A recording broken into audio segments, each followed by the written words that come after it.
चलो हम लोग फिर देखो यहाँ तक पढ़े थे जो पिछला क्लास था।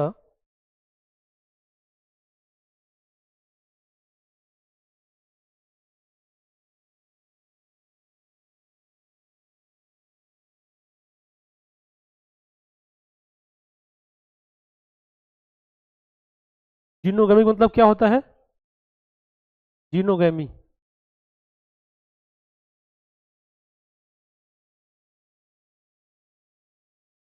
हाँ आइए।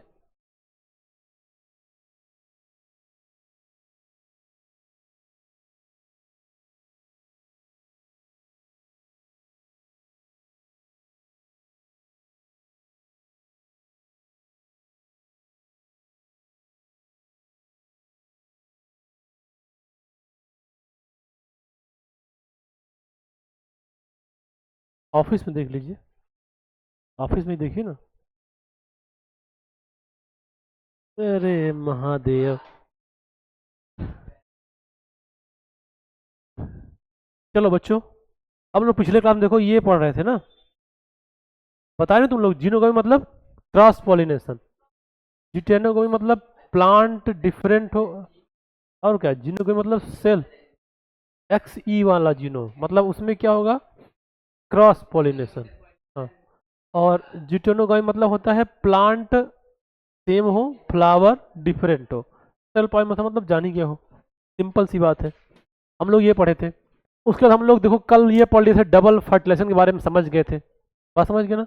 अगर कोई डबल फर्टिलाइजेशन के बारे में समझेगा तो कैसा होता है 5n, 2n क्या होता है सिनगेमी, और 3n क्या होता है ट्रिपल फ्यूजन।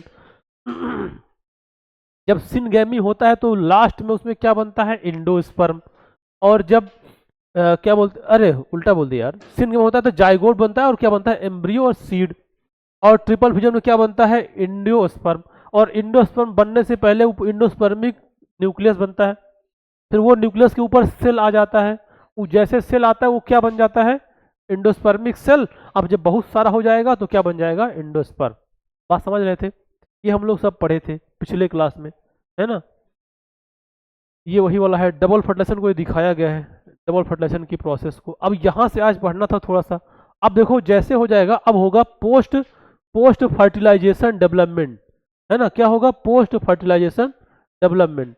अब पोस्ट फर्टिलाइजेशन डेवलपमेंट का मतलब क्या होता है, जो फर्टिलाइजेशन हो गया, जाइगोट बन गया, अब उसका डेवलपमेंट होकर सीड बनना है, उसको हम लोग बोलेंगे पोस्ट फर्टिलाइजेशन, या उसको बोलते हैं एम्ब्रियोजेनेसिस। बात समझ रहे हो ना? अब उसको थोड़ा पूरा समझना पड़ेगा उसको कैसे होता है। उसके पहले जो ये हम बताए थे ये तो पूरा वही बात लिखा है जो हमने बताया था कि प्राइमरी इंडोस्पर्मिक सेल कैसे मतलब जो प्राइमरी इंडोस्पर्मिक न्यूक्लियस था, जिसमें जो ये ऐसे ये एक न्यूक्लियस था, इस न्यूक्लियस में बाहर से एक सेल आ जाएगा, वो क्या कहलाएगा प्राइमरी इंडोस्पर्मिक सेल। अब वो खूब सारा डिवाइड हो के पूरे सेल में फैल जाएगा। जब फैलेगा तो लास्ट में क्या बन जाएगा इंडोस्पर्म बन जाएगा। और वो दो टाइप रिजर्व फूड मटेरियल कहलाता है, और ये used in nutrition of the developing embryo, अर्थात जो जाइगोट अर्थात सीड बनने को है उसका डेवलपमेंट कराने के लिए कौन देगा उसको, क्या देगा न्यूट्रिशन देगा। बात समझ गए? ये हो गया। अब देखो, in common endosperm development PAN मतलब primary endosperm nucleus undergo successive nuclear division in free nuclei. This stage is called free nuclear endosperm. अब बताया था इंडोस्पर्मिक दो टाइप का होता है, जब न्यूक्लियर रहेगा तो उसको हम लोग बोलते हैं फ्री न्यूक्लियर इंडोस्पर्म, और जब उसमें सेल आएगा तो कहलाएगा प्राइमरी इंडोस्पर्मिक सेल। अब वो उसको हम लोग बोल सकते हैं सॉलिड इंडोस्पर्म। अब number of free nuclei varies greatly, endosperm become cellular due to the cell wall formation. जैसे सेल वॉल उसके अंदर होगा तो क्या हो जाएगा सेलुलर इंडोस्पर्म कहलाएगा। अब इसे ये देख लो, जैसे मान लो यहाँ पे दिया है ये टेंडर या कोकोनट वाटर है। जो वाटर होता है वो कैसा होता है फ्री या न्यूक्लियर इंडोस्पर्म। बात समझ रहे हो ना? या उसको हम लोग फ्री क्योंकि तभी तो वो मूव करता रहता है पानी के फॉर्म में है। अगर इकट्ठा हो जाएगा तो सेल बन जाएगा, इसको मलाई बोलते हैं, बाद में वो गरी बन जाता है। बात समझ रहे हो ना? ये क्या कहलाएगा ये nuclei. And the surrounding white kernel is the cellular endosperm. जैसे उसके ऊपर एक वाइट वाइट सबस्टेंस चारों तरफ से लग जाएगा उसको बोलते हैं वाइट कर्नल। ये भी ध्यान रखना, उसका नाम क्या है उस सेल का, वाइट कर्नल, और वो अब कहलाएगा सेलुलर एंडोस्पर्म। बात समझ गए। अब उसके बाद देखो, अब यहाँ पे ये समझना है कि एम्ब्रियो का डेवलपमेंट कैसे होता है ना। अभी हम लोग इतना बात पढ़ते रहे, क्या बना, एंडोस्पर्म बना, जाइगोट बना, और वो जाइगोट बन के बाद में सीड बनेगा, लेकिन वो सीड बनने से पहले की जो प्रोसेस है वो कैसे होता है, उसको हम लोग एम्ब्रियो डेवलपमेंट बोलते हैं, या उसी को एम्ब्रियोनिक डेवलपमेंट बोलेंगे। बात समझ आई। अब देखो देखो ध्यान समझो, ये है पूरा एम्ब्रियो सैक था, एम्ब्रियो सैक में यहाँ पे तो फर्टिलाइजेशन हुआ था, तो जाइगोट यहीं बना था, अब जाइगोट यहीं डेवलप होगा, और ये डेवलप होने के बाद सीड बनाएगा। तो अब हम क्या करते हैं, इस वाले जाइगोट को ये मान लो बाहर निकाल लिए, है ना, इस जाइगोट को डेवलप करके हमको क्या बनाना है, सीड बनाना है। तो अब इसका पूरा स्टेप को याद रखना है कि मान लो ये क्या था, जाइगोट था, इसके अंदर जो जाइगोट का न्यूक्लियस था वो दो टाइप का था, मतलब एक ही था, वो क्या कर गया, डिवाइड कर गया। जब वो डिवाइड किया तो दो न्यूक्लियस बन गया और दो टाइप की सेल बन गई, एक ही देखो ऊपर वाली, एक नीचे वाली होगी। अब उसके बाद देखो, ये जो इस तरह का स्ट्रक्चर डिवाइड होकर ऐसा कुछ स्ट्रक्चर बना, इस स्ट्रक्चर को बोला गया ग्लोब्यूलर एम्ब्रियो। ये क्या है, ये एम्ब्रियो है, बात समझ रहे हो ना, ये क्या है, ये एम्ब्रियो है, और इस एम्ब्रियो को बोला गया ग्लोब्यूलर एम्ब्रियो, क्योंकि ये देखो ये लग रहा है ना ग्लोब्यूल के आकार का, ये वाला, और ये जो लटकता हुआ दिखाई दे रहा है इसको सस्पेंसर बोलते हैं, यहां वाले में लिखा हुआ है। क्या बोलते हैं इसको, सस्पेंसर। अब देखो जो ये नीचे वाला, ये जो ऐसा एम्ब्रियो दिख रहा है ग्लोब्यूल के आकार का, ग्लोब्यूलर एम्ब्रियो, ये धीरे धीरे ये इसका ना ये कुछ ऐसा स्ट्रक्चर बनाने लग जाएगा, ये ऐसे जाएगा, ऐसे जाकर इधर घुसेगा और ऐसे करके ऐसा बनने लग जाएगा। ये एक्चुअली ये कुछ हार्ट शेप का दिख रहा है ये वाला, तो जो ये वाला स्ट्रक्चर है ये कुछ धीरे धीरे ये ऐसा स्ट्रक्चर बना लेगा। जब ये ऐसा बनाएगा तो इसको हम लोग बोल देते हैं हार्ट शेप्ड एम्ब्रियो। बात समझ में आया। देखो पहले क्या था, जाइगोट, जाइगोट डेवलप होगा तो धीरे धीरे उसका सेल डिवाइड होगा, जब सेल डिवाइड होगा तो क्या बनाएगा, इस तरह से स्ट्रक्चर बन जाएगा, बोलते हैं ग्लोब्यूलर एम्ब्रियो। और ग्लोब्यूलर एम्ब्रियो का जो ये वाला पार्ट है आगे चल क्या बनाएगा, वो हार्ट शेप्ड एम्ब्रियो, ये बन जाएगा ऐसा। और जो यहाँ पे दिखाई दे रहा है ये क्या कहलाता है, सस्पेंशन। और ये वाला धीरे धीरे धीरे धीरे कम होता जाएगा, जो ऊपर वाला पार्ट है ये, क्योंकि इसको न्यूट्रिशन देने कम धीरे धीरे कम हो जाएगा। और ये जो अब ये जो आगे globular embryo heart shaped embryo बना था, ये कुछ ऐसा बढ़ना शुरू हो जाएगा। देखो दोनों पार्ट, एक ये वाला एक ये बना है, ये दोनों ऐसे धीरे धीरे बड़ा हो जाएंगे। ये देखो एक ये बन गया और एक ये वाला बन गया, ऐसे दो बन गया ऐसे। ये दोनों क्या कहलाएंगे, कॉटिलीडन कहलाएंगे। और जो इसके ऊपर यहां वाला पार्ट है ये कहलाएगा रेडिकल। बात समझे, ये क्या बना देगा, रेडिकल। और जहां से ये डबल हुए हैं इस नीचे वाले पार्ट को बोलते हैं प्लीम्यूल। बात समझ में आ गई। ये क्या बन गया, कुछ ऐसा बन गया, तो ये वाला यहां हो गया रेडिकल, यहां हो गया प्लीम्यूल, और प्लीम्यूल से ये दो पार्ट में डिवाइड हो गया है, ये दोनों कहलाते हैं कॉटिलीडन। बात समझ रहे हो। अब देखो जैसे अब जब इस तरह से स्ट्रक्चर बनेगा तो अगर ये पूरा डेवलप्ड हो जाएगा तो इसको बोलते हैं ये मैच्योर एम्ब्रियो है। अभी इसके अंदर और भी चीजें दिखेगी, बताते हैं कैसे कैसे बनेगा, लेकिन अभी ये मैच्योर एम्ब्रियो है।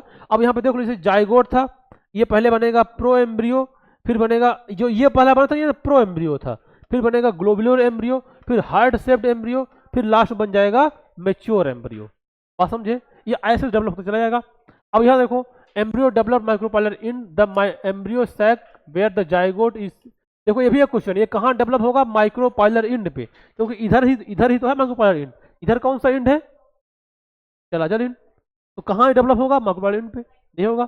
अब most of the zygote divide only after the formation of some endosperm, this give nutrition to developing embryo. मतलब जो ये एंडोस्पर्म डेवलप हुआ है वो क्या देता है, वो डेवलपिंग एम्ब्रियो को न्यूट्रिशन देगा। In monocot and dicot seed differ greatly by the embryogeny, early embryonic development is similar.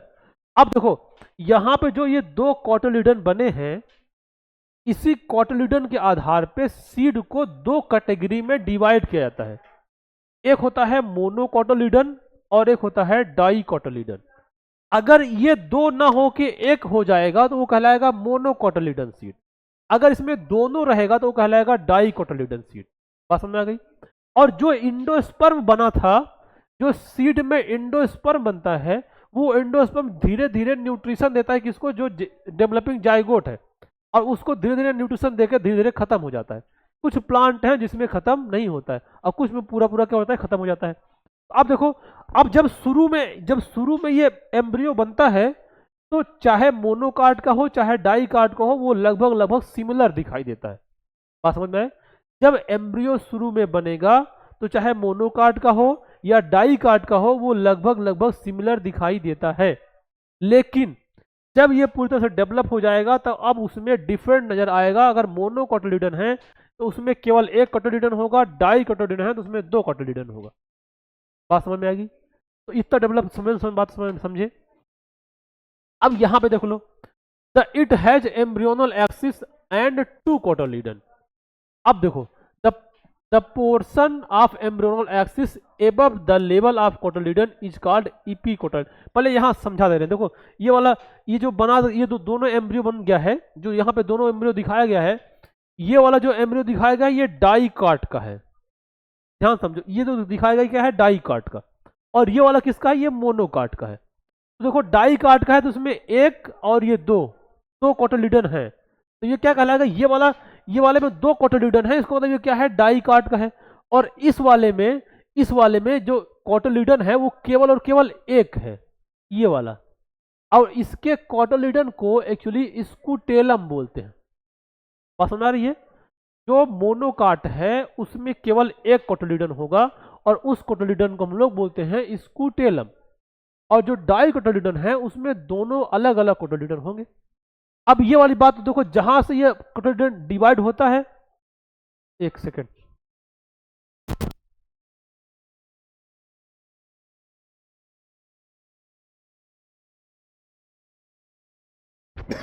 देखो देखो समझ की बात को। अब यहां पे क्या था, जहां से स्टार्टिंग था उसको बोलते थे प्लीम्यूल, ये वाला। और इसका जो पार्ट था ये क्या था, रेडिकल। और अब यहां ध्यान दो, जो रेडिकल होता है, रेडिकल के ऊपर एक कैप होती है, उसको बोलते हैं रूट कैप। उसको क्या बोलते हैं, रूट कैप। ये है रूट कैप। और जो ये वाला पार्ट है, जो इसके बीच का ये भरा भरा पार्ट दिखता है, उसको बोलते हैं हाइपोकोटाइल। और ये तो दोनों कोटिलिडन है, ये है। और यहां से तो पूरा एमनोक्सिस, ये तो हो गया डाइकार्ड का। अब मोनोकार्ड को समझो। देखो मोनोकार्ड में केवल एक कोटिलिडन होगा, और इसको बोलते हैं स्कूटेलम, ये बात ध्यान रखना। और जो स्कूटेलम के नीचे जस्ट ये वाला पार्ट दिखाई दे रहा है, इसको बोलते हैं कोलियोप्टाइल। तो क्या बोलते हैं, कोलियोप्टाइल। और जो यहां पे दो कोटिलिडन था, यहां पे एक हो गया है, तो एक वाला छोटा होके खत्म हो जाता है। और जब एक वाला छोटा हो जाता है तो उस छोटे हुए वाले कोटिलिडन को बोलते हैं इपीब्लास्ट। ध्यान से बात को समझो। जो दूसरा वाला कोटिलिडन जब स्मॉल होके छोटा हो जाता है, और जब छोटा सा पार्ट बचता है, उस पार्ट को बोलते हैं इपीब्लास्ट सेल। बात समझिए। अब यहां पे देखो, इस इपीब्लास्ट सेल के जस्ट ऊपर यहां पे सूट अपेक्स दिखाई देता है, ये है सूट अपेक्स। और यहां पे ये तो रेडिकल, ये वाला है रेडिकल, और रेडिकल के ऊपर रूट कैप, और ये वाला है कोलियोराइजा। यहां पे क्या था, रूट कैप, रेडिकल, और यहां पे रेडिकल और रूट कैप, और एक है कोलियोराइजा, और ये ऊपर वाले बोलते हैं कोलियोप्टाइल। बात समझ गए।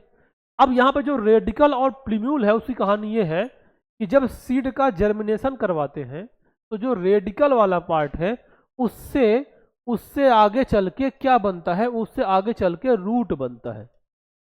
बात समझ गए। और जो प्लीम्यूल वाला पार्ट है, उससे आगे चल के सूट बनता है। बात समझ गए ना। जो ये वाला पार्ट है रूट, अरे रेडिकल वाला, रेडिकल से क्या बनता है, रूट। रूट मतलब जर्मिनेट होगा तो कुछ ना कुछ तो पार्ट होगा ना जो रूट बनाएगा, और एक कुछ पार्ट होगा जो सीड का स्टेम बनाएगा। तो ये वाला पार्ट क्या है, रेडिकल का रूट बनाता है, और जो प्लीम्यूल वाला पार्ट है वो क्या बनाता है, सूट बनाता है। सूट मतलब तना। बात समझ गए। एक ये हो गया। अब देखो आगे, ये बात वही लिखा है इसमें, टू तो पढ़ चुके इसको। ये cylindrical portion below the level of cotyledon, इसको हाइपोकोटाइल बोलते हैं। ये टर्मिनेट द ट्विस्ट रेडिकल, जो को रूट कैप बनाता है। और ये root tip covered with the root cap, उसको कवर रखता है। और यहाँ पे देखो the process only one cotyledon, जिसमें वन कोटिलीडन होगा उसको बोलते हैं मोनोकोटिलीडन, मतलब मोनोकोटिलीडन। अब ये जो होता है cotyledon, grasses family is called scutellum. जो ग्रास की फैमिली होती है उसको बोलते हैं मोनोकॉट। अब मोनोकॉट है तो जो दूसरा वाला जो बचा हुआ है कोटिलीडन उसको बोलते हैं स्कूटेलम। और is situated lateral to the embryonal axis at its lower end. The embryonal axis has radicle and root cap enclose in coleorhiza. और ये अनडिफरेंशिएटेड शीथ होता है जो कोलियोराइजा है। अभी ये डिफरेंशिएट नहीं है, मतलब मेच्योर नहीं है। जब ये मेच्योर होगा तो पूरा एक्सेल बनाएगा। और ये portion of the embryonal axis above the attachment of scutellum, इसको इपिकोटाइल बोलते हैं। तो ये वाला पार्ट है, कहाँ गया इपिकोटाइल, कहाँ गया हाइपोकोटाइल, ये वाला, एक सेकेंड। अच्छा, इसमें इंडिकेट नहीं किया है, देखो ये इंडिकेट यहाँ समझे। जैसे मान लो क्या है, जो पोर्शन एम्ब्रियोनल एक्सिस के अपर है स्कूटेलम के, उसको बोलते हैं इपिकोटाइल। देखो इपिकोटाइल यहाँ पे होगा। जैसे ये वाला जो पार्ट दिखाई दे रहा है, तो इसके जस्ट नीचे आएंगे तो ये वाला यहाँ पे ये कहलाएगा इपिकोटाइल। बात समझ गए, ये होता है इपिकोटाइल।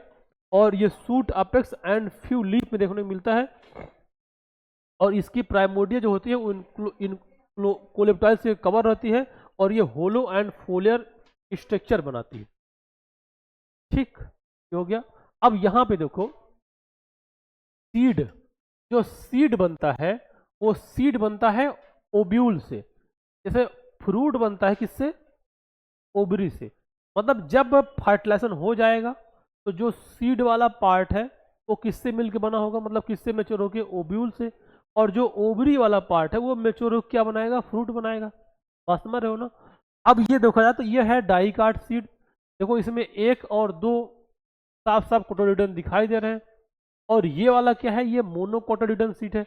मोनोकोटिलीडन सीट में देखा जाए तो ये वाला जो पार्ट दिखाई दे रहा है ये है endosperm.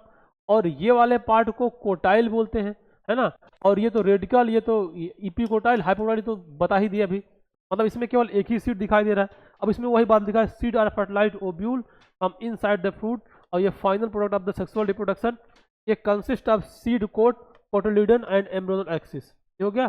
The cotyledon are simple, generally thick and swollen due to storage of food in legumes.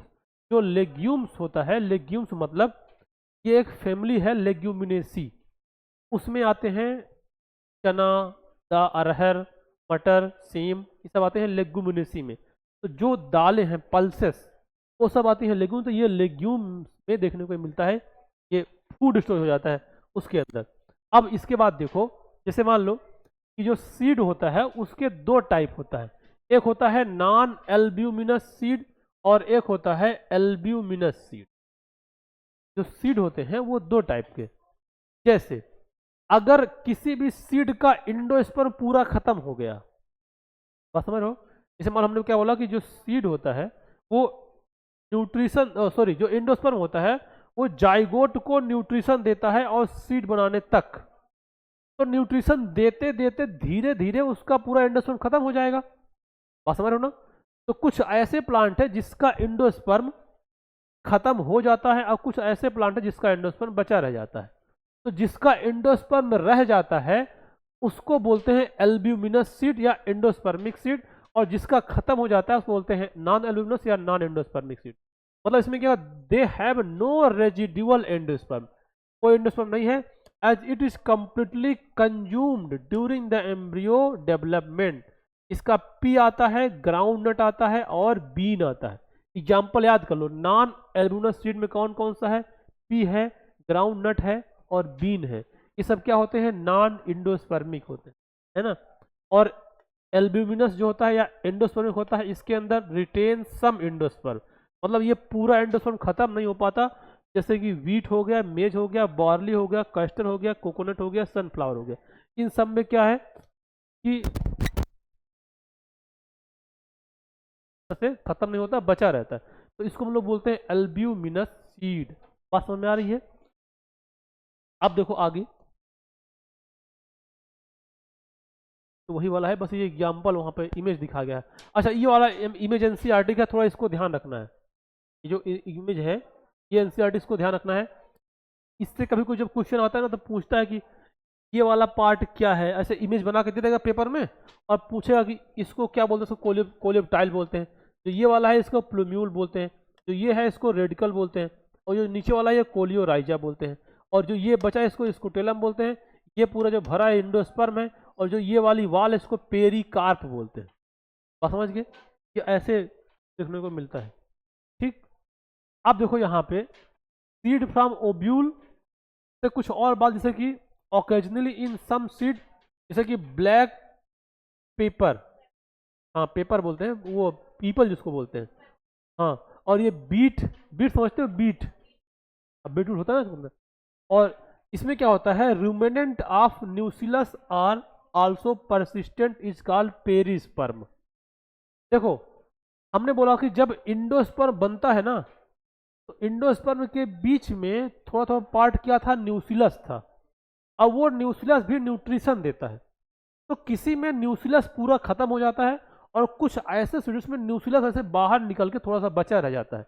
तो जिसमें वो न्यूसिलस बचा रहेगा वो बाद में चल के उसको पेरिस्पर्म बोल देते हैं, और जिसमें ऐसा होगा उसको बोलते हैं पेरिस्पर्मिक सीड। जिसमें ऐसा न्यूसिलस बचेगा उसको क्या बोलेंगे, पेरिस्पर्मिक सीड। ये हो गया ये। अब अगला देखो, integument of ovule has harden as top protective seed coat, it has small pore, इसको माइक्रोपाइल बोलते हैं, through which O2 and water enter into the seed during germination. अब जो माइक्रोपाइलर वाला पोर था, इंड था, जहां से वो एंट्री किया था, वहां पे एक छोटा सा पोर मतलब रहता है, वो दिखेगा नहीं, बहुत छोटा रहता है। उसी के थ्रू क्या बोलते हैं, जब वो सीड को जर्मिनेट करवाया जाएगा तो उसी के थ्रू उसके अंदर वाटर और एयर इंटर करते हैं, और वाटर और एयर इंटर करेंगे और उसका क्या होगा, जर्मिनेशन होगा। क्योंकि जब से सीड जैसे पानी मिट्टी में डालते हैं, फिर पानी डालते हैं, तो उसके अंदर दो चीज़ अंदर जाएगा, हवा जाएगा अंदर और क्या जाएगा, पानी अंदर जाएगा। वो दोनों जब जाएगा तो थोड़ा स्वेल करेगा, और स्वेल करेगा तो रेडिकल प्लूम्यूल दोनों एक्टिवेट होंगे, और दोनों का क्या होगा, जर्मिनेशन होगा। बात समझ गए?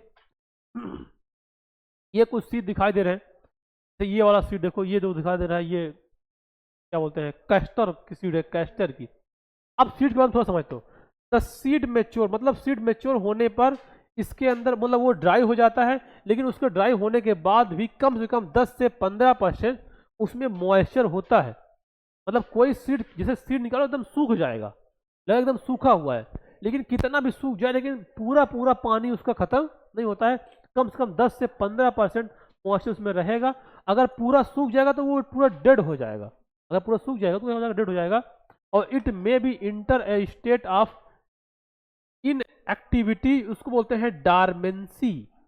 जैसे मान लो सीड को हम ले आए और ऐसे बाहर रख दिए, बाहर मतलब एक डब्बे में भर के रख दिए, अब वो सीड बहुत दिन तक जर्मिनेट नहीं होगा। जैसे उसको जैसे उसको मिट्टी में डालेंगे, वो क्या करेगा, उसमें पानी जाएगा, एयर जाएगा, अब वो धीरे धीरे क्या होगा, जर्मिनेट होगा। तो जब तक वो बाहर रखा था और जर्मिनेट नहीं हो रहा है, उस कंडीशन बोलते हैं डार्मेंसी। मतलब वो सीड किस कंडीशन में है, डार्मेंट कंडीशन में। और जब तक वो सीड डार्मेंट कंडीशन में रहेगा ना, वो इनएक्टिव रहेगा, मतलब अभी वो ज्यादा एक्टिविटी नहीं कर रहा है। जैसे उसको सीड को पानी में डाले, मिट्टी में डालेंगे, वो एक्टिविटी करना शुरू कर देगा, क्योंकि उसको ऑक्सीजन मिल रहा है और पानी मिल रहा है, दोनों मिला, एक्टिविटी करना शुरू किया और जर्मिनेट करना शुरू कर दिया। और जब तक वो रहेगा वो डार्मेंट कंडीशन रहेगा। अब देखो under favourable condition, moisture and O2 suitable temperature, they germinate. जैसे इसको सब कुछ सुटेबल मिला वो जर्मिनेट करना शुरू कर देगा। बात समझ में आ गई? अब देखो ये यहां पे सीड का एडवांटेज क्या है, एडवांटेज ऑफ सीड। तो since pollination and fertilisation are independent of water, seed formation is more dependable. मतलब ये हुआ कि जैसे मान लो प्लांट है, और हम चाहते हैं कि इस प्लांट की वैरायटी कहीं पे और ग्रो करवा लें, उसके लिए हमें सबसे ज़्यादा जरूरी है कि मेरे पास उसका सीड होगा, तो हम उसको आसानी से जर्मिनेट करा के नया प्लांट बना लेंगे। जैसे मान लो पीपल का पेड़ है, अब सोचो पीपल का पेड़ यहाँ पे मान लो बहुत बड़ा होता है पीपल का पेड़, और हम चाहते हैं कि मेरे घर में पीपल का पेड़ आ जाए। अब ये तो है नहीं, तुम उसको उखाड़ ले अपने यहाँ लगा लोगे, उसकी तुमको सीड मिल जाए, तो सीड ले आओगे, वहाँ जर्मिनेट कराओगे, अपने यहाँ ग्रो कर लोगे। तो ये एक तो ये काम करने में क्या है, आसानी है, इसीलिए सीड बना। तो ये सीड का क्या होगा, एडवांटेज हो गया। अगर मान लो यही काम पोलन ग्रेन को लेकर करना होता तो क्या इतना आसान होता, नहीं है। पोलन ग्रेन ले जाएंगे, उसको किसी फ्लावर के, फीमेल फ्लावर के स्टिग्मा पे डालेंगे, वो पोलिनेट होगा, फर्टिलाइज होगा, पता नहीं हो भी कि ना हो, लेकिन सीड रहेगा तो जर्मिनेट हो ही जाएगा, है ना। तो वो ये क्या होता है, ये डिपेंडेंट होता है। और better adaptive strategy for the dispersal to new habitat, मतलब उसको नए हैबिटाट में ले आने के लिए ज़्यादा एडाप्टिव, मतलब आराम से चला जाएगा। मान लो यहाँ ग्रो कर रहा है, हम ले गए अपने घर में लगा दिए, वहाँ मान लो कुछ दूसरा हैबिटाट है लेकिन धीरे धीरे एडाप्ट कर लेगा, हो गया। It help the species to colonise in the other area, और दे हैव फूड रिजर्व, और इसके अंदर सीड के अंदर रिजर्व फूड मटेरियल होता है। तो young seedling are nourished until they capable of photosynthesis, जब उसको जर्मिनेट करवाएंगे तो वो जब तक वो सीड फोटोसिंथेसिस, वो प्लांट फोटोसिंथेसिस नहीं करने लगेगा तब तक उसको वो न्यूट्रिशन देता रहेगा।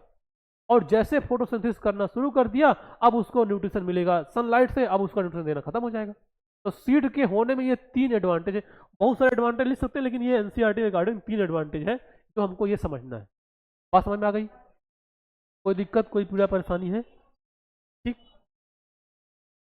अब ये देखो यहाँ पे कुछ और बात देख लो। जो हार्ड सीड कोट होता है, hard seed coat protect the embryo, young embryo. Seed coat जो बाहर का होता है वो जब तक वो एम्ब्रियो मतलब यंग रहेगा उसको करता है, प्रोटेक्शन देता है। और being product of sexual reproduction, they great they generate new genetic combination and variation. ये तो बता ही दिया था, जब सेक्सुअल रिप्रोडक्शन होगा तभी वेरिएशन आएगा और नई प्रकार का जेनेटिक रिकॉम्बिनेशन मिलेगा। अब देखो अगला है, dehydration and dormancy of mature seed are crucial for the storage of seed, can be used as the food throughout the year and also raises crop in the next season. मतलब बोला था अगर seed को हम लोग सुखा के रख लें, मतलब डॉर्मेंट कंडीशन में रख लें, अब उसको अपने पास रखे रहें, जब उसका अगला सीजन आएगा तो हम उसको लाके फिर से जमीन में जाएंगे, ग्रो कराएंगे और उससे ग्रो होकर नया जर्मिनेट करके नया प्लांट बन जाएगा। तो ये काम भी इससे क्या किया जा सकता है। ये तो डायग्राम हमने बना के रखा है, जर्मिनेट कैसे होता है वो तो देख लोगे, बस समझ गए ना। अब ये वाला चैप्टर हम तुम लोग को टॉपिक कल पढ़ाते हैं क्योंकि थोड़ा सा बहुत जरूरी काम है, भी निकलना है 5 मिनट में। ये वाला हम कल पढ़ाएंगे, ये वाला ठीक है। कल नहीं मतलब मंडे को, कल तो संडे है। ये तुम लोग संडे क्लास करें क्या कल? चलो बताएंगे, सर बोल देंगे, मैसेज कर देंगे करना होगा तो, नहीं तो मंडे करें, बहुत बहुत जल्दी नहीं, आराम से चलेंगे, कोई दिक्कत वाली बात नहीं है। और जो वो दिए उसको पढ़ते रहो ना जहाँ तक है, बहुत